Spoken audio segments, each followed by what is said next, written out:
Hi, my name is Heela Naqshband. I'm the social media librarian here at Henderson Libraries. And I have a pretty awesome job. I get to kind of promote and highlight and just show off all the fun and creative and amazing things we have going on here.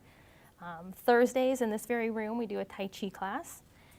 We have this international festival we've done the past couple years where like 20 plus different cultures came in throughout the month and showed off what they are all about. We have a local author showcase where writers come in and they get to meet and greet with other people. Poetry workshops, STEAM programs for kids, like everything from Legos to robotics and that kind of stuff. Mini Comic-Con, we're doing a cosplay prom for teens next week. So there's so much that we do. And so what I try and do is help us connect with the community in these non-traditional ways, because we're more than just a brick and mortar building. That said, I've worked in this particular building since 2010, so I kind of feel like I'm welcoming you all into my home away from home. And of course, anything I talk about here today are my own views, not necessarily the libraries as a whole. But just real quick, a lot of people ask me as soon as they find out I'm a librarian, do you love books? Yeah, I do love books. I have a lot of books at home, and I always give them as gifts to kids. They don't always get to read them, but books are awesome. So I've lived here in the Vegas Valley since the early 80s. This is always going to be home to me, especially Henderson. My kids go to the same schools that I went to as a kid, which is kind of rare, but it's pretty cool. When I was little, we used to go to the Flamingo Library, which is now the Clark County Library. It's over on Maryland and Flamingo. But then we moved to this area, and in 1989, I went to the grand opening of the Green Valley Library, which is just a few miles down the road there. And so fast forward 20 years, that library changed ownership from Las Vegas, Clark County to Henderson, and I got a job there, and I ended up being there for the second grand opening as well. I have a degree in psychology from the University of California in Irvine, and after I graduated, I went and worked at this terrific nonprofit that helped foster kids. I was there for a while. Then I wanted to venture out and make a little more money, so I worked for this small business, and I realized I never ever want to work for a business again, ever. So I finished up grad school, and I got my master's in library and information science from San Jose State University. So when I was first approached about doing a talk on equality, I wanted to make sure it would be something that a lot of people could get something out of. So I'm a brown, Muslim, immigrant, feminist woman. I could have gone a variety of directions with this. But I figured this is a pretty open-minded crowd, and everyone's pretty gung-ho on equality for all the big things, like gender and race and religion and sexual orientation and all that kind of stuff. So, and I know it's a really heavy topic for some people. And we've made some strides, but there's still quite a ways to go in some arenas. So what I wanted to focus on was not a specific group and their struggles and their successes, but just an institution that, to me, in American society really focuses on equality, and that's libraries. So as librarians, our kind of governing body is the American Library Association, or ALA, and they have these professional ethics and codes that they've provided, and a lot of it's regarding intellectual freedom. Because libraries are run by people, and people aren't perfect. But as librarians, we're not allowed to let our own ideas and views stop us from providing unrestricted, unbiased information to people, to anyone. It's kind of like our Hippocratic Oath. So if someone needs help finding a book by an author that I love or an author I think is complete garbage, doesn't matter, I'll look for it. I'll find it for them. If I can't find it, I'll see if another branch has it. I'll call them. I'll see if someone else in the city has it. Sometimes we get it from other states. We'll see if we have an ebook version of it. It doesn't matter. Even if some kid comes in and he wants Mein Kampf, I don't need to know why he needs it. It doesn't matter. It could be for a history assignment. Maybe he's just kind of curious, what is this about? He could be super racist. It doesn't matter. The point is we can't let our own biases get in the way of providing equal access to anyone that comes in, even if we don't agree with it. But at the same time, we really try hard to make sure we have a variety of materials and resources about everything from freedom fighters to dragons to low salt diets to pet detectives and everything, because someone else might be interested in that. And having that kind of representation of hey, I can go in there and find anything that I'm interested in and it doesn't matter, and no one's going to judge me. Like, that's really big. So, because of all this, we're really, as librarians, against censorship, especially when it comes to banned books. And the Library Association actually has a full week where we celebrate books that have been challenged or banned for whatever reason. And there have been so many throughout the years, like things that you've read in high school or things that you might not even think were offensive or controversial to you, but other people have like, whoa, that's too much, I don't want my kid to read that, whatever. Every year they come up with a list of 10 books that were the most challenged that year. And for 2016, there was a book called I Am Jazz. It's a children's book about a transgender girl. And there was a young adult book called Eleanor and Park, and that's about, some people said the language was too offensive. And then there's like the Little Bill book series. They're kids' books written by Bill Cosby. I think we know why people might find that controversial. Might not want their kids reading it, but you know, and of like all these books that have been challenged, like yeah, there's some on there that I wouldn't want my kids to read at a certain age, or I think, you know, maturity level, they're not quite there. But the point is, like, I, as a parent, get to make that decision for my kids. And I'm not going to have, you know, my neighbor or some other mom or a teacher or anyone else say, like, no, that person shouldn't read that book or have access to it.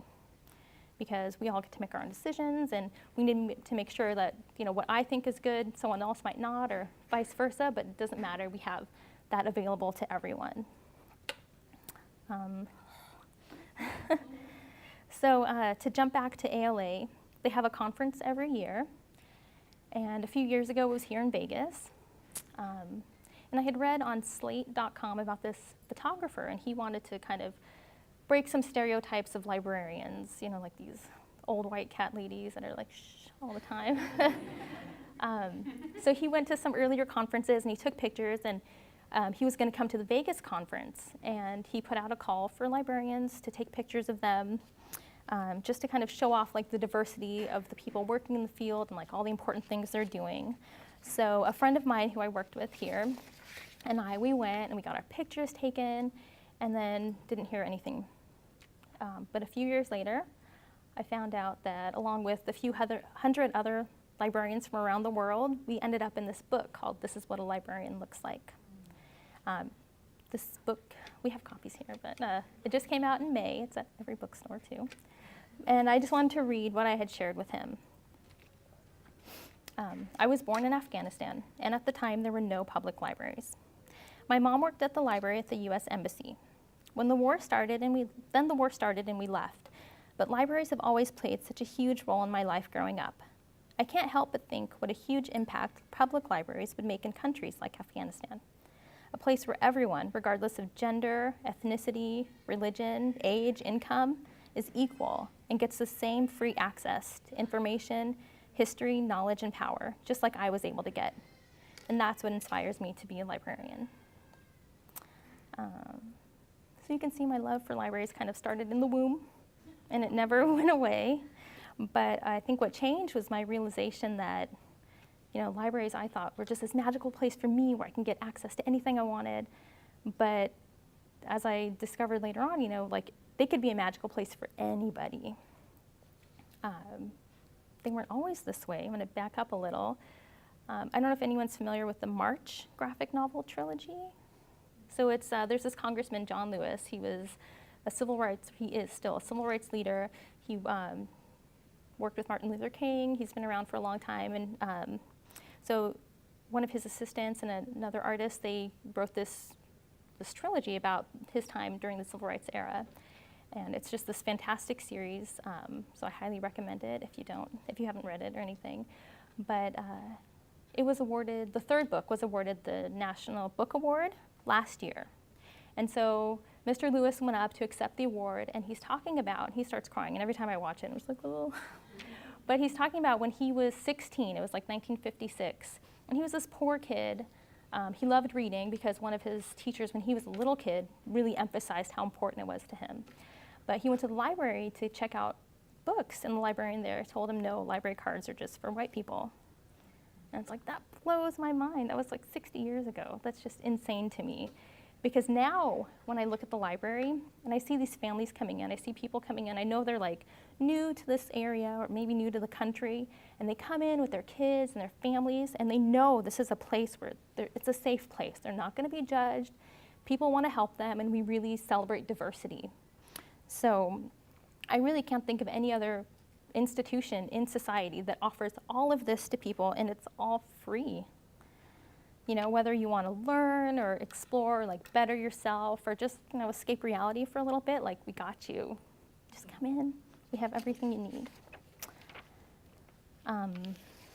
So I've worked mainly in public libraries, but I also have worked in academic libraries, and they're pretty great too. I spent several years at UNLV at their lead library, and I worked in digital collections there.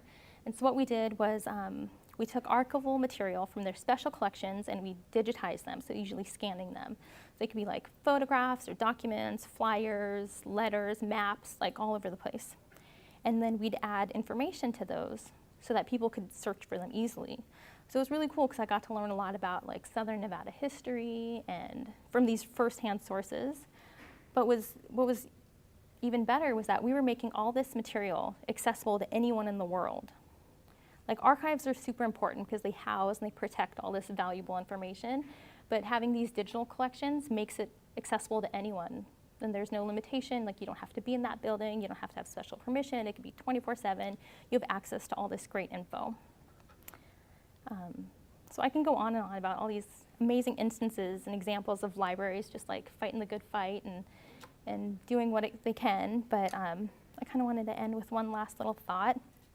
You know, like, a lot of progress has been made, 50, 60 years, even in my own lifetime, to help give like equal rights and opportunities and freedoms to all sorts of people.